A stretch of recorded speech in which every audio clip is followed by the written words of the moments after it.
This month we'll be working on physical fitness and self-defense. For all the boys and men, make sure you wear your cups, and anyone with long hair, please have your hair up in a ponytail so it won't get in the way. So one of the first things that we're gonna work on this month is a basic block counter.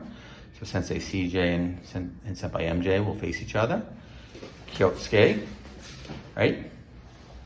Okay, Sensei CJ is the attacker and striking low. Ready? Each. Good. And a middle level, knee. Or maybe it could be a high, san. Excellent.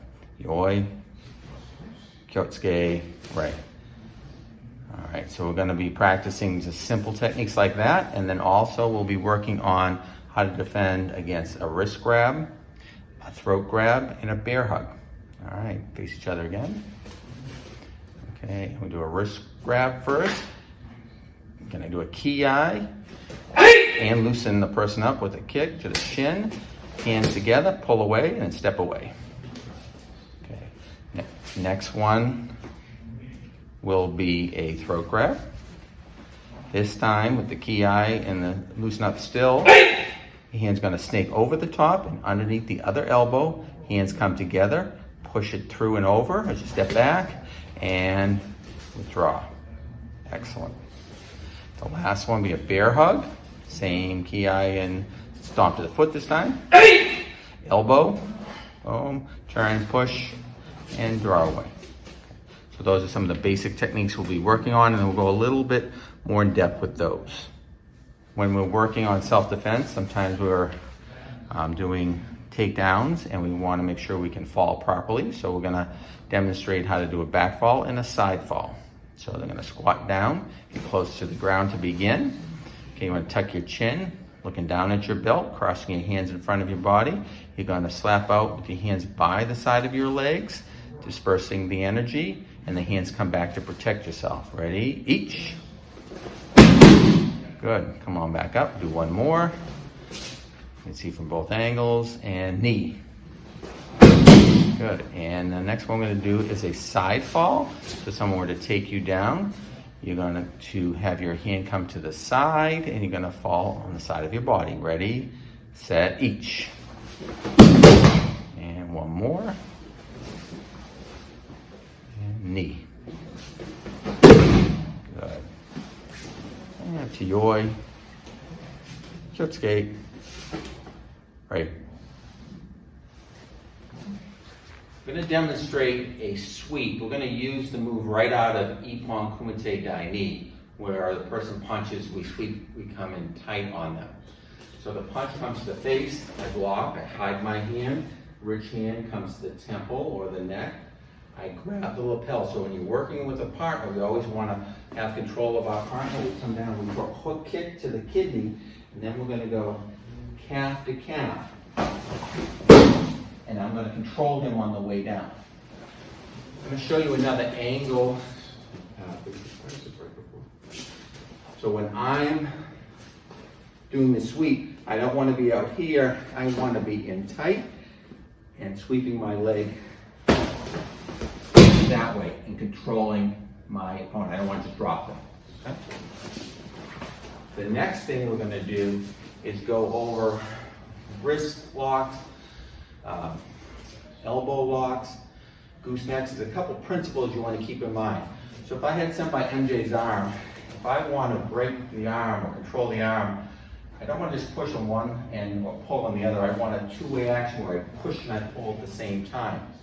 So if I'm trying to do an elbow lock, I'm going to have the wrist. This is only going to make sense if his arm is straight. Think of a chest lock. Just behind the elbow is where I want to go at, which is, there's a tendon right here, Golgi tendon.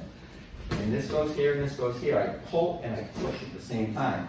I'd like to drive it right back in at him. I might take him to the ground. We're just going to have you practice mainly standing up. If I'm doing a wrist lock, I have to have a fulcrum, a place where something breaks, has pressure put on, and then it's be a lever, which would be where I'm putting the energy. So if I'm going to grab somebody's wrist, I'm going to use my fingers as a fulcrum, all right? And then my other hand is going to be the lever, and I'm going to put it at the corner, and I'm just going to go in a circle. But what helps a lot is using rotational momentum, so I can move around. When I do that, it increases the force, right?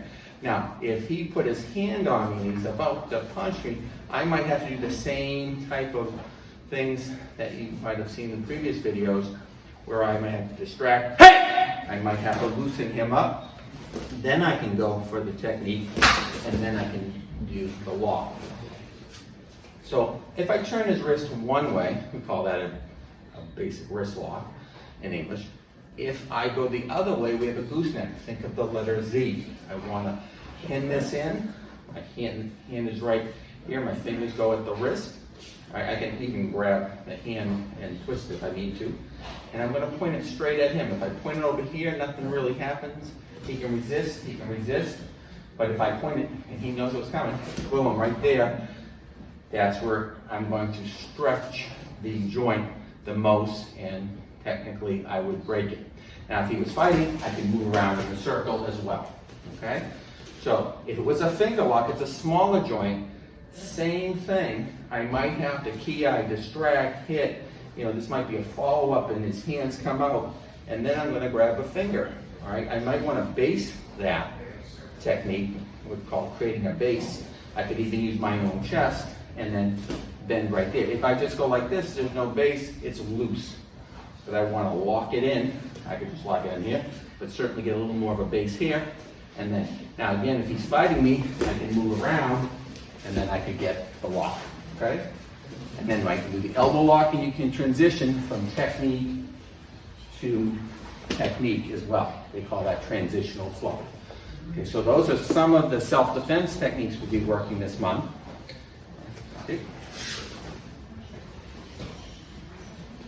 So here's a close-up view of how you would grab somebody for a wrist lock. See where my fingers are? So you can even grab with the tips of your fingers, but this is your basic one. My hand would be right here. My elbows would be pinched in, and then I would come over and then down. For the gooseneck, I'm going to put my hand here for an average-sized person, and then he could get out of it by going this way. So I'm going to keep his elbow down, all right, and then I'm going to press forward. Okay, if he had a huge hand, I might not be able to grab his whole hand. I might grab a couple fingers and get the same effect. If I'm doing an elbow lock, if I'm controlling the elbow, I could use my hand, but I can't really get a lock on with that. I can use this, but I'd rather turn this way so that I don't end up going over. So I pull in and I push out at the same time, okay? I can push out and slightly in towards him, and he'd feel a little bit more as well, okay? So there's a pull and a push.